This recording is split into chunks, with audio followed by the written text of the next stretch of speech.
Good morning everyone, स्वागत है आपका बायो क्लास में। आज है क्लास 10 चैप्टर 5 लाइफ प्रोसेस। इसमें हम रेस्पिरेशन टॉपिक शुरू हुआ था।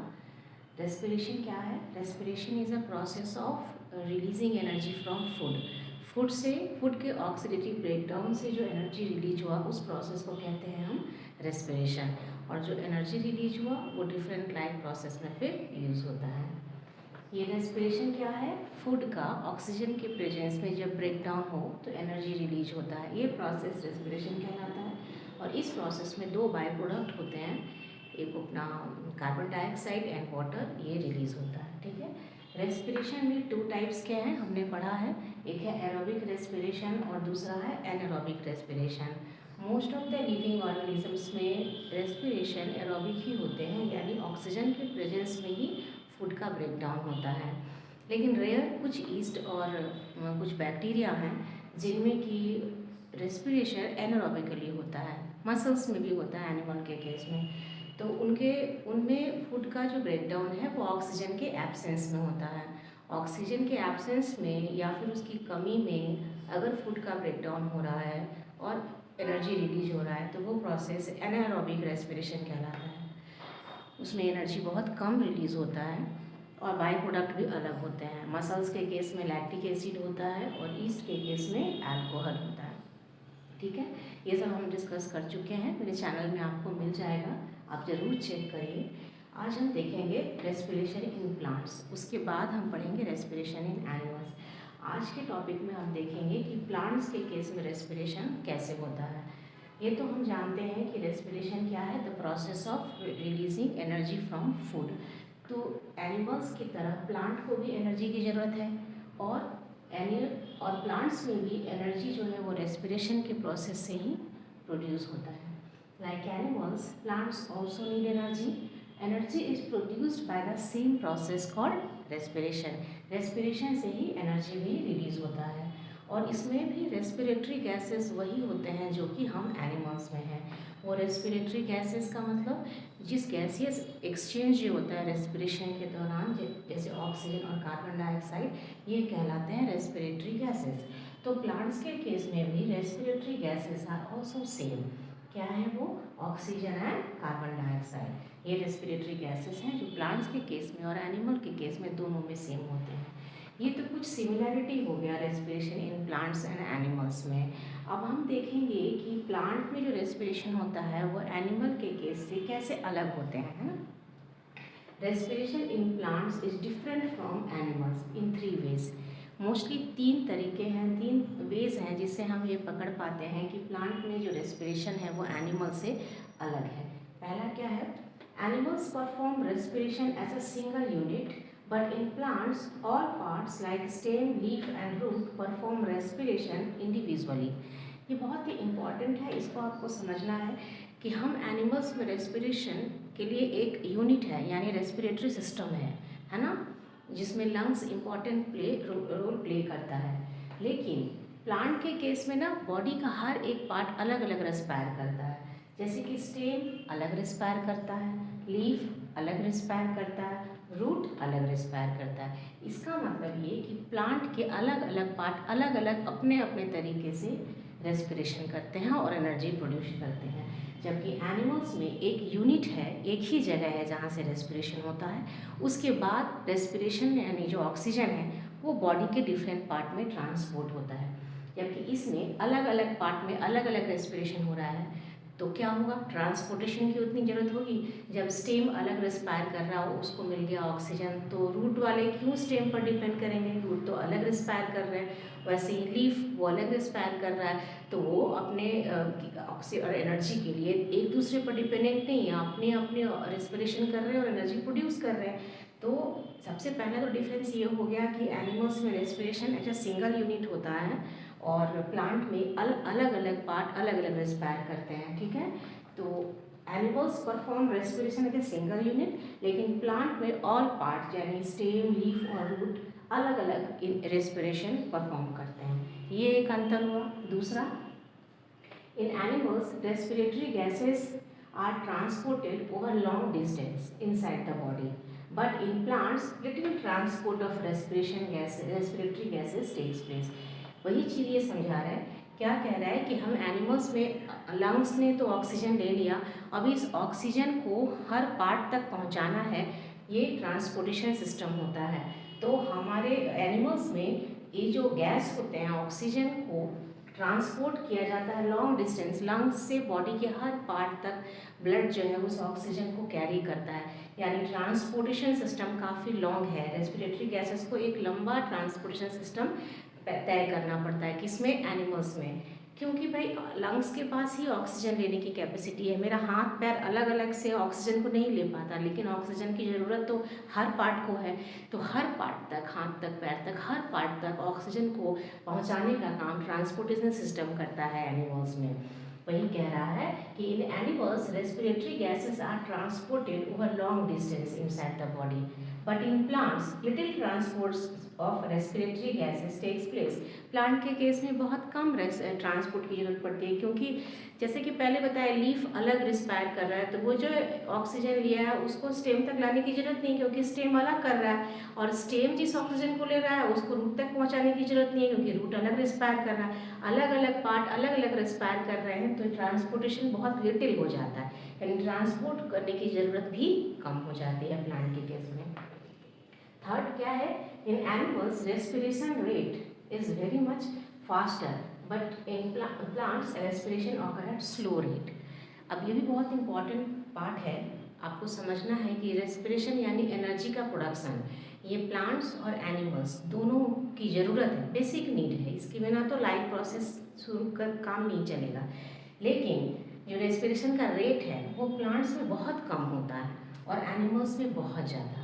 ये चीज़ को देखिए, रेस्पिरेशन का रेट स्लो होने का मतलब है कि इसको एनर्जी कम चाहिए और एनिमल्स को एनर्जी ज़्यादा चाहिए। ठीक है, in animals respiration rate is much faster.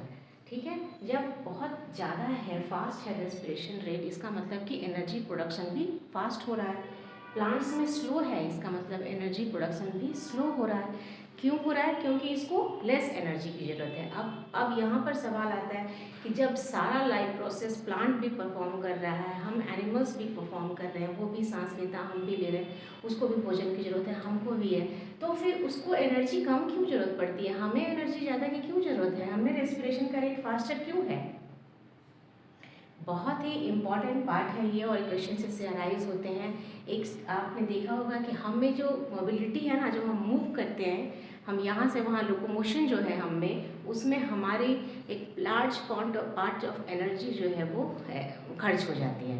जबकि प्लांट के केस में उनको अपने बेसिक नीड के लिए एक जगह से दूसरे जगह नहीं जाना पड़ता, यहाँ पर वो एनर्जी सेव कर लेते हैं। अब देखिए, ट्रांसपोर्टेशन में भी हमें ज़्यादा एनर्जी की ज़रूरत पड़ी, क्योंकि लंबे दूरी तक ऑक्सीजन को भी तय करना है, वहाँ भी तो एनर्जी खर्च होगा ना। यहाँ पर है हर पार्ट अलग अलग रेस्पायर कर रहा है, अलग अलग एनर्जी प्रोड्यूस कर रहा है, तो क्या ज़रूरत है ट्रांसपोर्ट करने की? उतनी ज़रूरत नहीं है, वहाँ भी एनर्जी सेव हो गया। हमारा बेसिक नीड क्या है? हमें ऑक्सीजन चाहिए, ठीक है, बैठे बैठे ऑक्सीजन मिल जाएगा, हमको मूव करने की ज़रूरत नहीं है। लेकिन भोजन, जो मेन एनर्जी प्रोडक्शन का काम है, फूड के लिए हमें मूव करना पड़ता है। ऐसा नहीं है बैठे बैठे फूड मिलता है, लेकिन जो नॉन वर्किंग एज ग्रुप है, जैसे कि 15 से एज से कम के बच्चे हुए, या 65-70 से अधिक के बुजुर्ग हुए, उनको खाना घर में ज़रूर मिल जाएगा, लेकिन फिर भी बेसिक नीड के लिए भी अलग अलग हमें लोकोमोशन करना पड़ता है, जगह चेंज करना पड़ता है। फूड की ज़रूरत जो है वो कैसे पूरी होती है? हमें भी मार्केट तक जाना पड़ेगा, चीज़ों को लाना पड़ेगा, क्योंकि हर एक चीज़ को तो हम कल्टीवेट नहीं कर सकते जितनी ज़रूरतें हमें है। दूसरा कि अगर हम मार्केट जा रहे हैं, फूड को परचेज़ कर रहे हैं, तो उसके लिए मनी चाहिए, मनी कमाने के लिए भी हमें अपने आप का काम करना ही है, तो हमें तो मूवमेंट ज़रूरत है, लोकोमोशन है, हम एक जगह रहें तो काम हमारा नहीं चलेगा। इसलिए उस चीज़ में भी प्लांट अपनी एनर्जी को सेव कर लेते हैं, और हम एनिमल्स में लार्ज अमाउंट ऑफ एनर्जी उसमें खर्च हो जाता है। इसलिए हमें रेस्पिरेशन रेट ज़्यादा होता है, क्योंकि हमें मूव करना पड़ता है, एक जगह से दूसरी जगह हमें चेंज करना पड़ता है। हमारी बेसिक नीड एक जगह खड़े होने से पूरी नहीं होगी, जबकि प्लांट्स में ऐसा नहीं है। वो मोस्ट ऑफ द प्लांट्स और ट्रीज़ जो है वो अपनी जगह में ही उनकी बेसिक नीड पूरी हो जाती है, तो उनकी एनर्जी बचती है। और भी एक रीज़न है, आप देखिएगा, ये तो फोटोसिंथेसिस करते हैं ना, अपना भोजन तो स्वयं अपने शरीर में बनाते हैं, तो ऑक्सीजन यूज़ कर रहे हैं, ऑक्सीजन उसमें भी प्रोड्यूस होता है फोटोसिंथेसिस में, है ना। तो फोटोसिंथेसिस में एक पार्ट ऑफ ऑक्सीजन प्रोड्यूस हुआ, उसको वो रेस्पिरेशन में ले लेते हैं। तो उनको एनवायरनमेंट से जितना ऑक्सीजन हमें चाहिए ना, उससे उनकी तुलना में प्लांट को कम चाहिए होता है, क्योंकि उनके बॉडी में ऑक्सीजन खुद प्रोड्यूस होता है by the process of photosynthesis.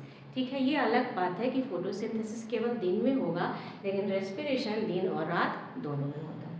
तो अभी तक हमने ये देखा कि प्लांट में भी रेस्पिरेशन होता है, उनमें भी रेस्पिरेटरी गैसेस ऑक्सीजन और कार्बन डाइऑक्साइड है, लेकिन एनिमल के केस में वो इसलिए अलग हो जाते हैं क्योंकि एनिमल में रेस्पिरेशन एक सिंगल यूनिट में होता है, जबकि प्लांट्स के हर पार्ट अलग अलग रेस्पायर करते हैं। एनिमल्स में रेस्पिरेटरी गैसेस को ट्रांसपोर्ट की ज़रूरत पड़ती है इनसाइड द बॉडी, जबकि प्लांट में ये ट्रांसपोर्टेशन भी बहुत कम लेवल पर होता है। एनिमल्स में रेस्पिरेशन का रेट बहुत ज़्यादा है क्योंकि इनकी ज़रूरत लोकोमोशन यानी मूवमेंट से ही पूरी होती है, और दूसरा है कि रेस्पिरेशन का रेट प्लांट में कम होता है, स्लो होता है। ठीक है, अब हम करते हैं, हम यहाँ पर देखें कि रेस्पिरेशन प्लांट में हर एक पार्ट अलग अलग करता है। तो कैसे करता है ये हम देखेंगे। रूट हो गया, स्टेम हो गया, लीफ हो गया, ये अलग अलग पार्ट रेस्पायर कर रहे हैं। आप देखिए जो प्रोसेस है जिससे कि ऑक्सीजन बॉडी के अंदर आता है और कार्बन डाइऑक्साइड जाता है, वो डिफ्यूजन है। ये पहले भी डिस्कस हम लोग कर चुके हैं। डिफ्यूजन एक प्रोसेस है जिसमें कि चीज़ें जो हैं वो अपने हायर कंसंट्रेशन से लोअर कंसंट्रेशन की तरफ मूव करती हैं। तो easily oxygen and carbon dioxide का एक्सचेंज डिफ्यूजन के थ्रू ही प्लांट में होता है। तो रूट में जो पार्ट है जो कि रेस्पिरेशन करता है, ऑक्सीजन का कार्बन डाइऑक्साइड का एक्सचेंज करता है, वो है रूट हेयर्स। ठीक है, सॉइल के बीच में जो एयर स्पेस है ना, जो स्पेस बचता है उसमें एयर बचे हैं, एयर जो है उसी एयर से ये ऑक्सीजन लेता है। कौन? Root hairs. ये रूट है हमारा, एक ग्राउंड लेवल है, इसके अंदर मिट्टी है, सॉइल पार्टिकल्स हैं। सॉइल पार्टिकल्स के बीच में जो स्पेस है वो एयर स्पेस जहाँ की हवा भरी है, और उसी हवा से ऑक्सीजन ये लेता है और उसमें ही कार्बन डाइऑक्साइड को रिलीज करता है। ये रूट हेयर्स किसमें? रूट्स में कौन से पार्ट हैं जो कि रेस्पिरेशन करते हैं? तो रूट हेयर। ठीक है, रूट हेयर से रेस्पिरेशन होता है किसमें? रूट्स में। ठीक है, कौन सी ऑक्सीजन को कौन से हवा से? सॉइल पार्टिकल के अंदर में जो एयर स्पेस है उसमें प्रेजेंट एयर से। देखिए इसमें एक और क्वेश्चन आता है। नॉर्मली एक प्लांट को लिया हमने और उसको मिट्टी में डाला, ठीक है, अगर बहुत देर तक उसमें पानी भरा रहे, मान लीजिए कि देखिए किसी भी पॉट में आप करेंगे तो नीचे एक छोटा छेद होता है जिससे कि एयर जो है ना पास होता रहे। अगर मिट्टी के अंदर एयर नहीं रहे तो ये रूट हेयर्स सांस कैसे लेंगे? दिक्कत हो जाती है। तो अगर हम इस गमले में, मान लीजिए ये गमला है और उसमें हम वाटर लॉगिंग हो गया, पानी क्या हो गया? जमा रह गया, बहुत दिनों तक जमा रह गया, तो ये जो एयर स्पेस की बात कर रहे हैं उसमें भी पानी भर जाता है। जब पानी भर जाएगा ना तो वो हवा बुलबुला भर के बाहर निकल जाता है। तो इसमें हवा, एयर जो है वो नहीं रहता। अगर वाटर लॉगिंग हो गया, पानी बहुत दिन तक जमा रह गया, पानी जमा हो गया, एयर स्पेस में से एयर ही हट गया, पानी भर गया, तो इसको ऑक्सीजन कैसे मिलेगा? रूट हेयर को नहीं मिलेगा। तब वो क्या करेगा? हम क्या देखे हैं? एनारोबिकली भी रिस्पायर करते हैं ना, ऑक्सीजन के एब्सेंस में रिस्पायर करने लगेंगे। यानी ऑक्सीजन के एब्सेंस में जब रेस्पिरेशन होगा तो आपको पता है ना, अल्कोहल प्रोड्यूस होगा, और अल्कोहल टॉक्सिक सब्सटेंस है जिसकी वजह से उसकी टॉक्सिसिटी से ये पूरा प्लांट जो है वो गल जाता है, मर जाता है, ठीक है, सड़ जाता है। तो किसी भी प्लांट को पानी तो चाहिए, लेकिन उसके सॉइल पार्टिकल के बीच का जो एयर स्पेस है वो मेंटेन होना चाहिए ताकि उसमें हवा रहे और रूट्स हेयर उससे रिस्पायरेशन करते रहें। वाटर लॉगिंग की वजह से वो एयर स्पेस जो है वो पानी से फिल हो जाएगा। जब एयर नहीं रहेगा, ऑक्सीजन के एब्सेंस में एनारोबिकली रिस्पायर करेंगे, अल्कोहल प्रोड्यूस होगा, वो टॉक्सिसिटी प्रोड्यूस करता है, जिसकी वजह से आपका प्लांट क्या होगा? सड़ जाएगा। ठीक है, अब रेस्पिरेशन इन स्टेम। देखिए आप लोग पहले भी हमने डिस्कस किया है कि जो डेलिकेट हर्बिसियस प्लांट होते हैं, जो अभी तुरंत कुछ ही दिन हुआ है, तो उनके स्टेम ग्रीन होते हैं। वैसे केस में वहाँ भी स्टोमाटा प्रेजेंट होता है। स्टोमाटा भी जो है वो गैसेस एक्सचेंज का काम करता है मेनली, लेकिन लीफ में। लेकिन जो कुछ डेलिकेट प्लांट्स होते हैं जिनके स्टेम भी हरे हैं, अभी उतने उडी नहीं हुए, तो उनमें भी स्टोमाटा होता है। लेकिन जो उडी प्लांट है, जो बड़े हो चुके हैं, हार्ड हो चुके हैं, तो बार्क जो है ना, आउटर लेयर जो बार्क होती है, बार्क के बीच में लूजली अरेंज सेल्स होते हैं जिसको हम कहते हैं लेंटिसल्स। ये आपको ध्यान रखना है कि स्टेम में रेस्पिरेशन लेंटिसल्स के थ्रू होता है। लेंटिसल्स क्या है? ये जो हार्ड बार्क है इसके बीच में लूजली अरेंज्ड सेल का एक पार्ट होता है जहाँ से कि गैसियस एक्सचेंज होता है वुडी प्लांट में, हार्ड प्लांट में, है ना। उससे कहते हैं हम लेंटिसल्स, यानी लेंटिसल्स के थ्रू गैसियस एक्सचेंज यानी रेस्पिरेशन होगा किसमें? स्टेम में। अब लीफ में तो ये भी हम जानते हैं कि लीफ के लोअर सरफेस में स्टोमाटा प्रेजेंट है, tiny pores present on the under side of the leaf, जो कि दो bean shaped cell guard cell से घिरे होते हैं। गार्ड सेल की टर्जिडिटी और फ्लैसिसिटी डिपेंड करती है कि स्टोमाटा ओपन होगा या क्लोज होगा। अगर गार्ड सेल टर्जिड कंडीशन में है, फुला हुआ है, उसके अंदर वाटर है, तो स्टोमाटा ओपन होगा और स्टोमाटा ओपन होने से गैसियस एक्सचेंज, इसमें ट्रांसपिरेशन भी होता है और गैसियस एक्सचेंज यानी ऑक्सीजन का लेना एंड कार्बन डाइऑक्साइड का रिलीज करना भी स्टोमाटा के थ्रू ही होता है। तो हमने देखा कि प्लांट में भी रेस्पिरेशन हो रहा है, लेकिन अलग अलग पार्ट अलग अलग रेस्पिरेशन कर रहे हैं। रूट में रेस्पिरेशन रूट हेयर से होगा, स्टेम में लेंटिसल्स से होगा। हार्ड स्टेम की बात हो रही है ना, क्योंकि जो डेलिकेट स्टेम है जो अभी भी ग्रीन है उनमें स्टोमाटा प्रेजेंट है, तो उसमें स्टोमाटा से भी होगा। लेकिन जो स्टेम हार्ड हो चुके, वुडी हो गए, उनके बार्क बन गए हैं, तो उनके बार्क के बीच में लेंटिसल्स होता है, लूजली अरेंज्ड सेल्स, उस पार्ट से रेस्पिरेशन करते हैं प्लांट्स। रेस्पिरेशन इन लीफ, तो लीफ में प्रेजेंट होता है स्टोमाटा, जिसकी वजह से ये रेस्पिरेशन करते हैं। तो ये पार्ट हो गया आपका कौन से किस प्रोसेस से? डिफ्यूजन के थ्रू गैसियस एक्सचेंज होता है प्लांट में। तो रेस्पिरेशन इन प्लांट हो गया। इससे 2-3 क्वेश्चंस बहुत इंपॉर्टेंट अराइज होते हैं। पहला कि ये होता है कि क्या एनिमल के केस में और प्लांट के केस के रेस्पिरेशन में क्या अंतर है, आपका यहाँ 3 पॉइंट दिया हुआ है।